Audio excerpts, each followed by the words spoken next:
Peace and blessings once again. This is Court in Session.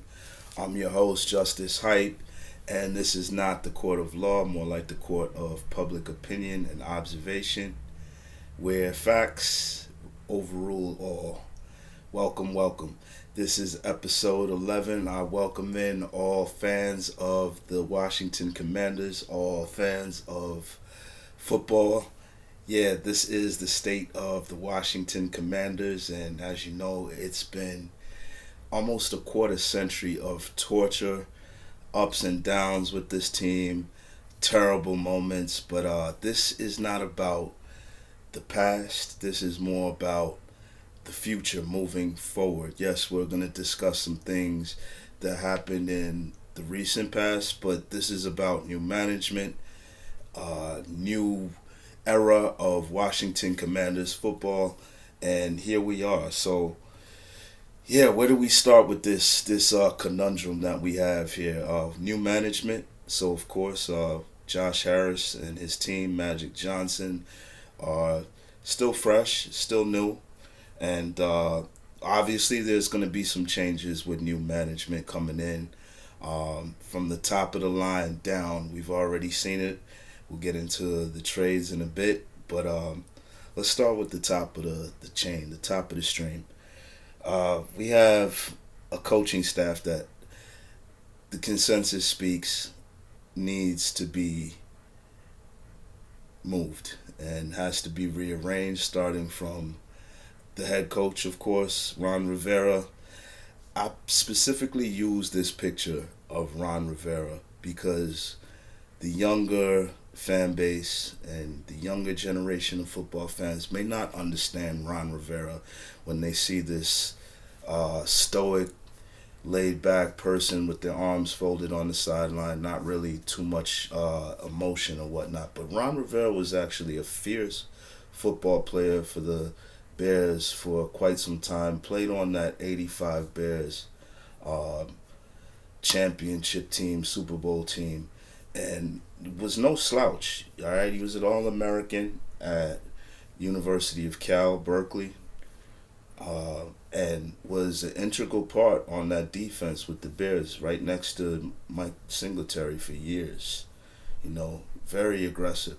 So when he came in 2020, I thought the posture of this team and our defense would kind of exemplify and reflect the type of player Ron Rivera has been. And one thing I must give credit to our organization for is being able to identify the fact that we had definite public relations issues and that the face of the team needed to be somebody upstanding and of good character. And the Washington Commanders did address that by hiring Ron Rivera at the time, which is, a great story. Once again, shout to Coach Ron Rivera. We all know about his story, his recovery from cancer. But inept as a coach, quite honestly, unable to make adjustments, maybe a little bit too player-friendly at times, maybe, gets a little bit closer to players in certain fashions than he should, and is a little bit easier on players than he should.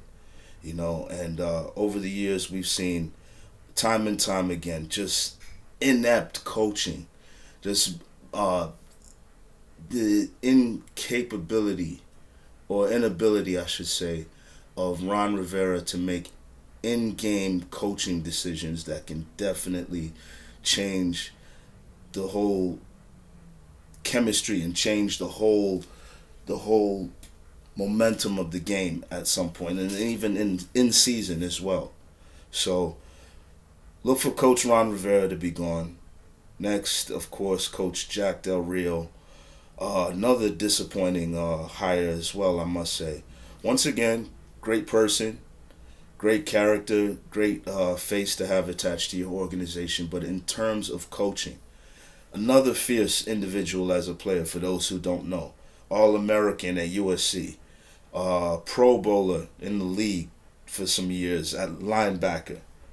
And interestingly enough, over the 4-year span, Coach Ron Rivera and Coach Jack Del Rio has been unable to get us a decent linebacker. Yes, Cole Holcomb was okay.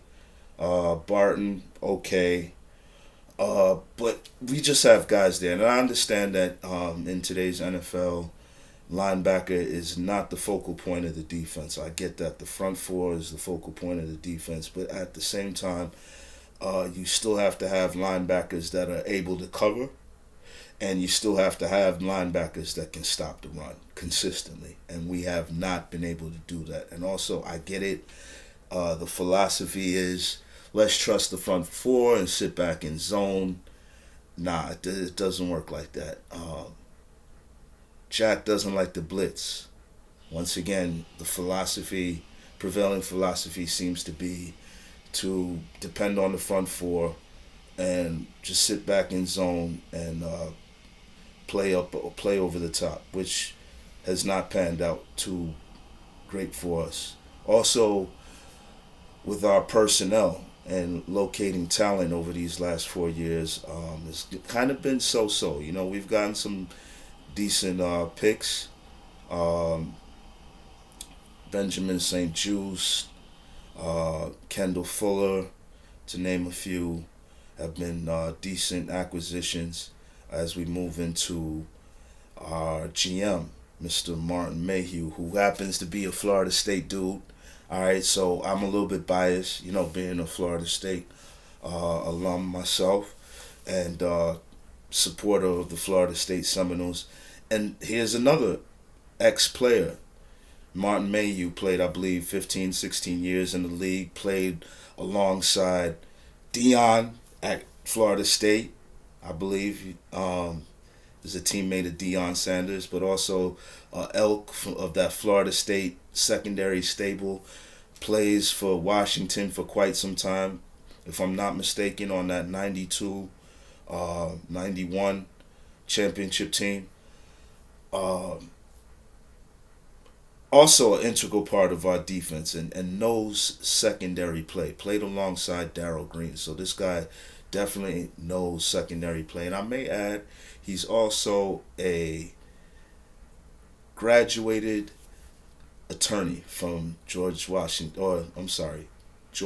University. Just a tidbit about Martin Mayhew, but also comes from an ilk of winning from the San Francisco 49ers. His draft picks and acquisitions, I think, have been a little bit shaky. I think the jury's still out, although they're dogging our first round pick, Emmanuel Forbes, right now, and he's gotten completely smoked over there. I don't even want to mention it, but AJ Brown just took him to school on several occasions already, and as well as the other NFC East wide receivers that we've faced and the competition that he's faced. He's been inept. And this small dude, man. This dude is barely 180 pounds, 170 pounds, 5'9". Martin Mayhew was that type of dude. I don't know, maybe he saw a little bit of himself being 5'8", $180 himself, and also playing alongside Darryl Green, who, wasn't the tallest or biggest guy himself. I believe he stood about 5'9" himself, maybe about 180, 190. But these were dudes who ball hawked, had great football IQ, great awareness out there, and the ability, the knack to not only cover a corner, but also go out there and get that ball. And once again, I would like to see a reflection of that on the field. Yes, Benjamin St. Juste, he's been all right at times. Kendall Fuller has, shown some, sparks or signs that he could be a viable player, but we just haven't seen it as yet. We don't know if Mr. Martin Mayhew is going to be with us going into the future. Just made, as I mentioned before, we just made 2 draft picks that begun the fire sale, and some fans are in an uproar about the equity returned on it. But listen, at the end of the day, this move was probably the best move. And maybe we could have gotten a little bit more capital for Chase Young, but at the end of the day, we just have to go with what's best for the future.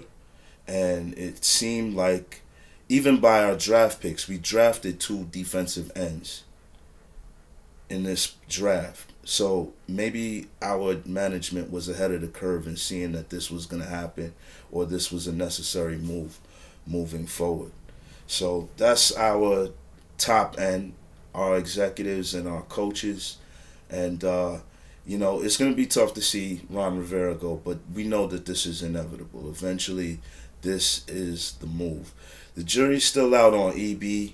For my liking, he doesn't run the ball enough, and this is mind blowing as a running back, as a stellar running back, not only in college but also in the league as well for a number of years. Eric Bieniemy should understand the importance of having a running game in terms of protecting the offensive line and also controlling the clock management, and just being sound in offense. But we seem to not be running the ball enough. And we have two decent backs, Brian Robinson Jr. and Chris Rodriguez, the rookie out of Kentucky, that I think big backs. These are backs that can wear down the defense, that can, definitely can help in controlling the clock and protecting the dude you see on the screen right now, Sam Howell, our quarterback, which I personally feel can be the guy. He's definitely shown that he's got the pocket awareness, the mobility, the arm strength. That was the big gripe why we ran Taylor Heineke out of town, was because, he's got the noodle arm, he can't make the throws. So bases covered as far as that goes with Sam Howell.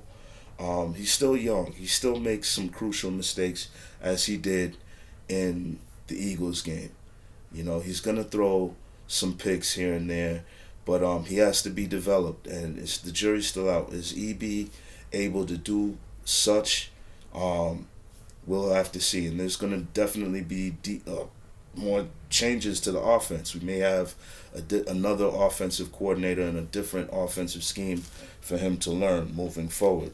But thus far, I think, and I feel, going by the consensus that I see, Sam Howell can be that dude moving forward at quarterback. But look for changes as far as our wide receiver room. Curtis Samuel's up for contract next year, and who knows if the management's going to sign him back. The only two locks that we see are Jahan Dotson, and of course on the other side, our dude, number 17, who's definitely, proven himself over and over, and definitely is going to be a target for Sam Howell if this offense stays intact as we see it right now for the next few years. Offensive line, another headache over the last few years. We don't have two tackles, point blank period. Charles Leno Jr., going, I believe, into his 10th year, is not that dude. Andrew Wiley, coming from the Chiefs, not that guy. It's just completely incapable of, he's inconsistent, I'll say. At times he looks like he has that edge completely sealed, and then he'll go off on like a series of which he seems like completely lost and completely overwhelmed by that edge rusher over there. And we've seen this thus far. I saw it in Kansas City, which is the reason why he was probably let go after 6 years. This dude should be in the prime of his career, and KC decided to let us have him. So that should tell you a little bit about Andrew Wiley. Interior, we drafted Ryan Strasburg. Who knows? Still left to be seen whether he's going to be able to handle either that center position or the guard position. And one of the other acquisitions that I can say was decent since 2020, that Sam Cosmi, I think has been our most consistent lineman and will probably stay with this team moving forward. As far as the rest of the line, who knows? It's all up in the air week to week. We have shown that we're inconsistent in run blocking and also protecting Sam Howell. Huge problem. And of course, the management and of course, new coaching staff will definitely have to address that issue. And moving on to the defensive side of the ball. I mean, you know what happened. Montez Sweat going to the Bears. And of course, Chase Young, our third overall pick in 2020, now a member of the San Francisco 49ers. And the first thing that came to my mind, the very first thing that came to my mind is this is Trent Williams vibes all over again. What do we have, what type of deal or association do we have with the 49ers? How is Shanahan able to fleece us again? And some jumped out. I read on Twitter and on social media. Some have said, that's ridiculous because Trent Williams and Bryant Young are not even in the same stratosphere in terms of production and in terms of talent. That's left to be seen. Listen, Chase Young was a Rookie of the Year, Defensive Rookie of the Year, his first year. Of course, he dealt with injuries and has been out. There's talk of him being undisciplined in his rushing lanes and kind of wanting to go outside of the scheme. But this dude is a talent. This dude gets it done. He got it done in college at a high level, and he's proven even this year he's had a pretty good season. Even in the Philadelphia game, I believe he had 2 sacks in that game as well.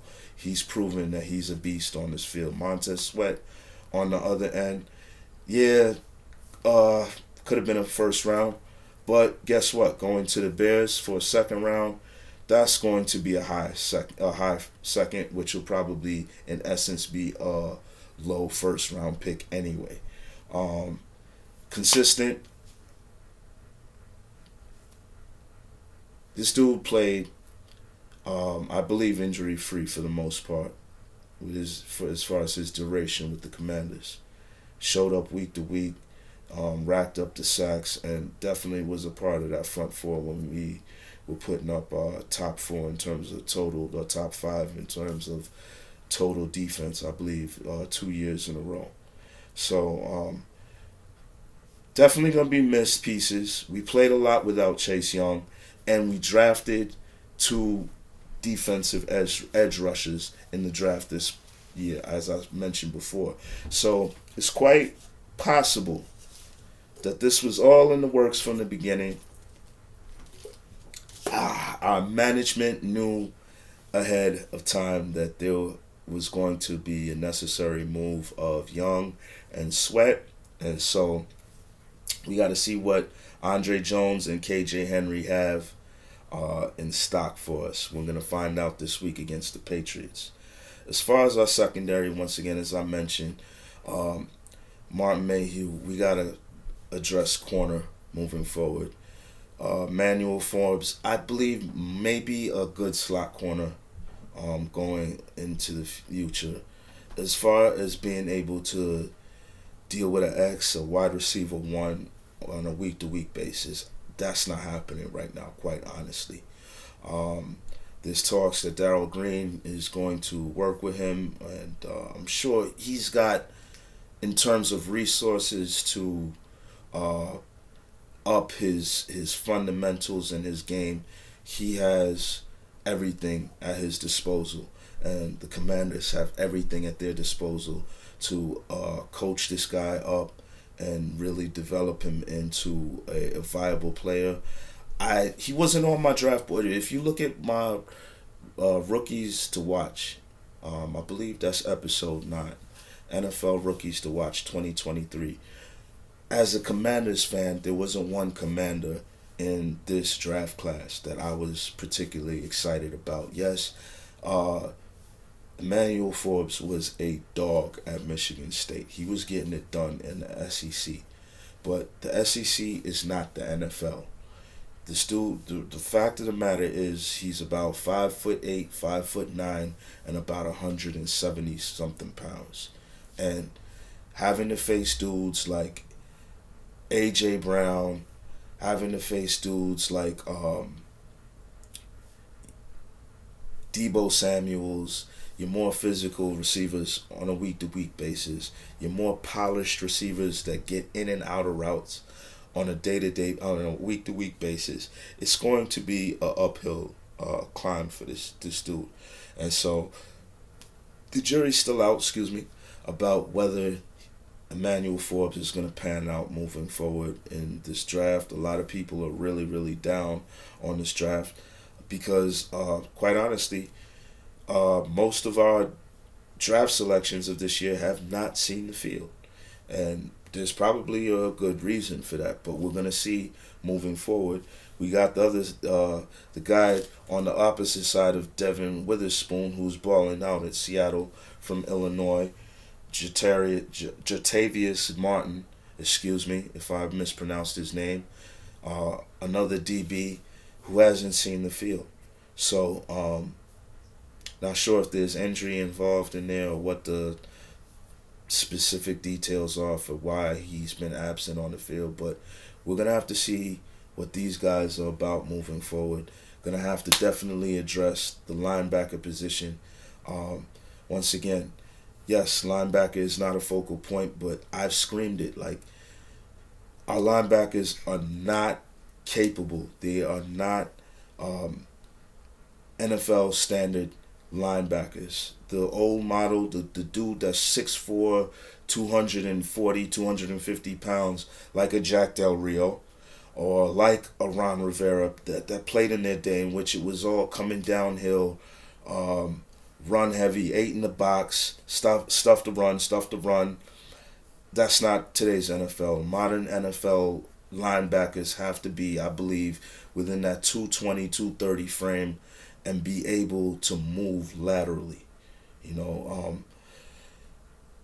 Be able to cover running backs out of the backfield. The modern thing, in the modern era now, running backs are being motioned out into the slot, always coming out of the backfield, and you have to be able to cover these guys.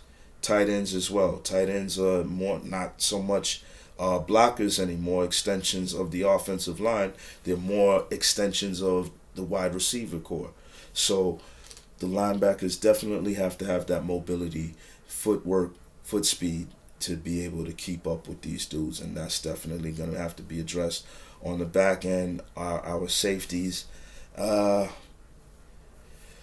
can I say? We've moved around pieces here and there. I like Cam Curl. I think he's had some injury issues.